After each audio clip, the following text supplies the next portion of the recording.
अस्सलाम वालेकुम। मैं बड़ी गरीब औरत हाँ, मैं बेवा हाँ। ए मेरी बच्ची पोतरी है, ये 6 साल की माँ फौत हो गई, मैं संभ्या जी। सानू लोकी सहारा देंदा है, रोटी का लोकी आंढ गुआढ़ सानू देंदा है, मेरा मददगार कोई नहीं हैगा। तो मैं मेहरबानी तुहाडे अगे अर्ज करनी है कि मेरी मदद करो।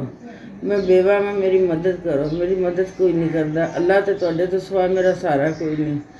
1 2 3 4 5 SPS अल्लाह ताला कबूल करे। 5000 रुपया तुसीं मैनूं दिता है, अल्लाह ज़्यादा दे, अल्लाह लेखे लावे, तो अल्लाह कबूल करे।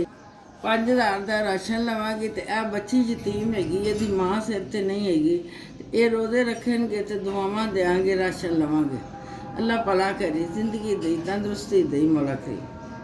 SPS भला होवे, अल्लाह तुहानूं तंदुरुस्ती देवे, अल्लाह ताला जिंदगी देवे, अल्लाह अर्शां दे रंग लावे। 5000 रुपया सानू बेवा नूं पहुँच गया तेरा। 5000 का राशन लवांगे तो यह बच्ची यतीम हैगी, यदी माँ सिर ते नहीं हैगी, तो दुआवां देंगे, राशन लवांगे। अल्लाह भला करे, जिंदगी दे, तंदुरुस्ती दे, मौला करी। SPS भला होवे।